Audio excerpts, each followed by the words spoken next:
ಎಂತ ವ್ಯೂ ಕಾಣಿಸ್ತಾ ಇದೆ ಅಲ್ಲ, ಎಷ್ಟು ಚೆನ್ನಾಗಿ ಆ ಸೂರ್ಯೋದಯ ಆಗ್ತಿರೋದಕ್ಕೂ ನೀರು ಬರ್ತಾ ಇರೋದಕ್ಕೂ ಗಿಡಗಳಿರೋದಕ್ಕೂ ಸಖತ್ತಾಗಿ ಕಾಣಿಸ್ತಾ ಇದೆ. ಸೊ ಮೋಟ್ರು ಓಡ್ತಾ ಇದೆ, ಸ್ಪ್ರಿಂಕ್ಲರ್ ಎಲ್ಲ ತಿರುಗ್ತಾ ಇದೆ ಅಪ್ಪ.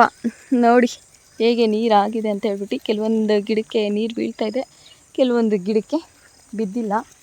ಇನ್ನೂ ಇಲ್ಲೆಲ್ಲ ಹಾಗೆ ಡ್ರೈ ಇದೆ, ಏನಂತಲೇ ಗೊತ್ತಿಲ್ಲಪ್ಪ. ಫುಲ್ಲು ಕಸ ಸಿಗಾಕೊಂಡಿದೆಯೇ. ಇದು ಡ್ರಿಪ್ಪಲ್ಲಿ ಏನಾಗುತ್ತೆ ಗೊತ್ತಾ, ಹಿಂಗೆ ನೀರು ಹೋಗ್ತಾ ಇರುತ್ತಲ್ವಾ, ಅದು ಸುತ್ತ ಏನಿರುತ್ತೆ ನೀರು ಕವರ್ ಆಗಿರುತ್ತೆ, ಭೂಮಿ ಹೀರ್ಕೊಂಡಿರುತ್ತೆ, ಅದು ಫುಲ್ಲು ಕಾದಿತ್ತಲ್ಲ ಹೀರ್ಕೊಂಡಿರುತ್ತೆ. ಆದರೆ ಇಲ್ಲೆಲ್ಲೂ ಸುರಿದು ಹೋಗ್ತಾ ಇಲ್ಲ.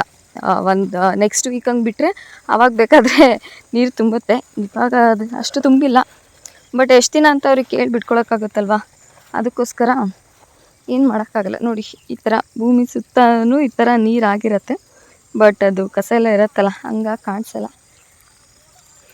ನೋಡಿ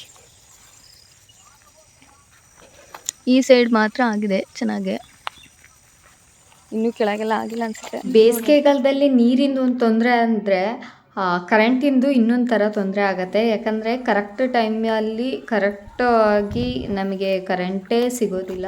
ಸೊ ಹಾಗಾಗಿ ಏನಾಗುತ್ತೆ ಅಂದರೆ ನಾವು 3 ಡೇಸಿಂದ ನೀರು ಹಾಯಿಸ್ತಾ ಇದ್ರೂ ನೀರೇ ಆಗ್ತಿಲ್ಲ ತೋಟಕ್ಕೆ. ಯಾಕಂದರೆ ಪದೇ ಪದೇ ಕರೆಂಟ್ ಹೋಗ್ತಿರತ್ತೆ. ಅದು ಬೇರೆ ಪಕ್ಕದ ತೋಟದವ್ರ ಹತ್ರ ನಾವು ನೀರು ಇಸ್ಕೊತಿರೋದಲ್ಲ, ಅವರು ಆಟೋ ಇಟ್ಕೊಂಡಿಲ್ಲ ಇದರಲ್ಲಿ, ಅವ್ರ ಮಿಷಿನ್ ಮನೆಯಲ್ಲಿ.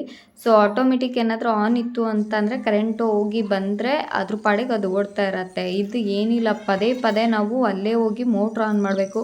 ಒಂದೇ ಒಂದು ಸೆಕೆಂಡಿಗೆ ಕರೆಂಟ್ ಬಂದು ಹೋಗುತ್ತೆ, ಅದು ನಮಗೆ ಗೊತ್ತಾಗಲ್ಲ. ಎಷ್ಟು ರಿಸ್ಕ್ ಆಗುತ್ತೆ ಅಂದರೆ ನಿಜವಾಗ್ಲೂ ಅಪ್ಪ ದೇವರೇ, ರೈತರ ಕೆಲಸ ಇದೆಯಲ್ಲ ನಿಜವಾಗ್ಲೂ ಎಷ್ಟು ಕಷ್ಟ ಅಂತ ಹೇಳಿದ್ರೆ ಅದು ಅನುಭವಿಸಿದವ್ರಿಗೆ ಮಾತ್ರ ಗೊತ್ತಿರತ್ತೆ. ತುಂಬ ಜನ ಕೇಳ್ತಾರೆ, ಯಾಕೆ ನೀವು ಆಟೋಮೆಟಿಕ್ ಆನ್ ಇರೋದನ್ನು ಯಾಕೆ ಇಟ್ಕೊಂಡಿಲ್ಲ ಅಂತ. ನಾವು ನಮ್ಮ ತೋಟದ ನೀರನ್ನ ಹಾಯಿಸ್ತಿಲ್ಲ, ನಮ್ಮ ತೋಟದ ಬೋರ್ ನೀರಲ್ಲಿ ಇದೆ.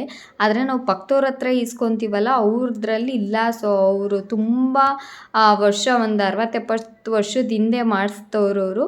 ಸೊ ಆಗ ಒಂದು 60-70 ವರ್ಷ ಅವ್ರ ತಾತ ಮುತ್ತಾತನ ಕಾಲದಲ್ಲಿ ಮಾಡಿಸಿರೋದಂತೆ. ಸೊ ಹಾಗಾಗಿ ಅವ್ರು ಅದನ್ನೇ ಮಾಡ್ತಾ ಬಂದಿದ್ದಾರೆ. ಅವ್ರದ್ದೆಲ್ಲ ಮನೆ ಹತ್ರ ಇರತ್ತಲ್ಲ, ಸೊ ಅವರು ಇದ್ರ ಬಗ್ಗೆ ಏನೂ ತಲೆ ಕೆಡಿಸ್ಕೊಳ್ಳಲ್ಲ. ನಾವು ಅಲ್ಲಿಂದ ಬಂದು ಮಾಡೋದ್ರಿಂದ ನಮಗೆ ಕಷ್ಟ ಆಗುತ್ತೆ. ಇವಾಗ ನಾನು ನೀರು ಹಾಯಿಸ್ಕೊಂಡಾಯಿತು, ಪಕ್ಕದವ್ರ ತೋಟದ್ದು ವಾಲ್ ಆನ್ ಮಾಡಬೇಕು, ಅವ್ರಿಗೆ ಕೂಡ ನೀರು ಹಾಕ್ಬೇಕಲ್ಲ. ಸೊ ಹಾಗಾಗಿ ಅವ್ರದ್ದು ವಾಲ್ ಆನ್ ಮಾಡಿಬಿಟ್ಟು ಕರೆಕ್ಟಾಗಿ ನೀರು ಬರ್ತಿದೆಯಾ ಏನು ಅಂತ ಒಂದು ಸರಿ ಹೋಗಿ, ಅವ್ರ ತೋಟದಲ್ಲಿ ಕೂಡ ವಾಲ್ ಇದೆ, ಅದನ್ನೆಲ್ಲ ಆನ್ ಮಾಡಿಬಿಟ್ಟು ನಮ್ಮ ವಾಲ್ನ ಆಫ್ ಮಾಡಿ ಇವಾಗ ಮನೆಗೆ ಹೊರಡಬೇಕು. ಅವ್ರ ತೋಟ ನೋಡಿ ಈ ಥರ ಇದೆ.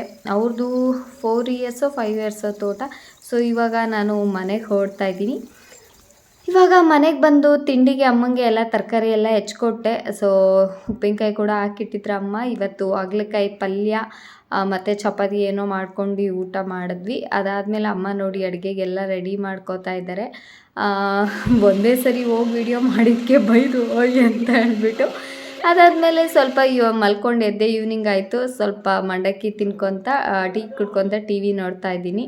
ಅಮ್ಮ ನೋಡಿ ಏನಾದರೂ ಒಂದು ಕೆಲಸ ಇದ್ದೇ ಇರುತ್ತೆ. ಟಾಸ್ಕು ಹಸಿಟ್ಟೆಲ್ಲ ಜಡ್ಡಿ ಇಡ್ತಾಯಿದ್ರು, ರಾಗಿ ಹಿಟ್ಟು. ಇವಾಗ ಅಡುಗೆ ಮಾಡೋ ಟೈಮ್ ಅಲ್ವಾ, ಸೊ ಅಮ್ಮ ಅಡುಗೆ ಮಾಡಬೇಕು. ನೋಡಿ ಆಗಲೇ ಮುದ್ದೆ ಕಟ್ಟಕ್ಕೆ ತಯಾರಿ. ಡೈಲಿ ಮುದ್ದೆ ಮುದ್ದೆ ಮುದ್ದೆ, ಮನೆ ಮನೆ ಮುದ್ದೆ, ಮಾರಿಗುಡಿ ನಿದ್ದೆ. ಎದ್ದೆದ್ದೆ ಇದ್ರಿದ್ದೆ ಎದ್ದೆದ್ದೆ. ಸೊ ನೋಡಿ ಮುದ್ದೆ ತೊಳ್ಸೋದು ಅಂತಾರೆ ಕೆಲವು ಕಡೆ, ಮುದ್ದೆ ತಿರುವುದು ಅಂತಾರೆ. ನಿಮ್ಮ ಕಡೆ ಏನಂತಾರೆ ಕಾಮೆಂಟ್ ಮಾಡಿ. ನಮ್ಮ ಭಾರತದ ಬಾಲಿದು ಗೊತ್ತಾ? ಭಾರತದ ಬಾಲ, ಕರ್ನಾಟಕದ ಬಾಲದು. ಭಾರತದಲ್ಲಿ ಎಲ್ಲರೂ ಮುದ್ದೆ ಮಾಡೇ ಮಾಡ್ತಾರೆ. ಭಾರತದಲ್ಲಿ, ಇಂಡಿಯಾದಲ್ಲಿ ಎಲ್ಲರೂ ಮುದ್ದೆ ಮಾಡಲ್ಲ, ಕರ್ನಾಟಕದ ಸ್ಪೆಷಲ್ ಮುದ್ದೆ ಉಪೆಸರು ನಡಿಕಳಿ ಸಾರು. ಮುದ್ದೆ ಅನ್ನ ಹಾಕಿ ಮಾಡ್ತೀವಿ, ಕೆಲವ್ರು ಬರೀ ಹಚ್ಚರಾಗಿಲ್ ಮಾಡ್ತಾರೆ. ನಾವು ಸ್ವಲ್ಪ ಅನ್ನ ಹಾಕ್ಬಿಟ್ಟು ಮಾಡ್ತೀವಿ.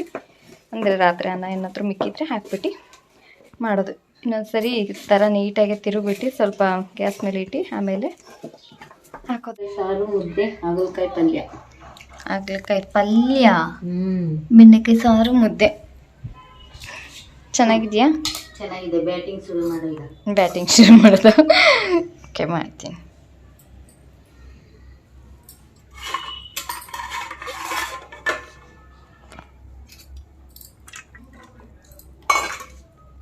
ಸೊ ಊಟ ಎಲ್ಲ ಆಯಿತು. ಆ್ಯಸ್ ಯೂಶುವಲ್ ವಾಕಿಂಗು, ನಾನು ಅಮ್ಮ ಫ್ರೆಂಡ್ಸ್ ಎಲ್ಲ ವಾಕಿಂಗ್ ಮಾಡ್ತಾ ಇದ್ದೀವಿ. ಇವತ್ತಿಗೆ ಈ ಬ್ಲಾಗ್ನ ಇಲ್ಲಿ ಮುಗಿಸ್ತಾ ಇದ್ದೀನಿ. ವಿಡಿಯೋ ಇಷ್ಟ ಆಗಿದ್ರೆ ಲೈಕ್ ಮಾಡಿ, ಶೇರ್ ಮಾಡಿ.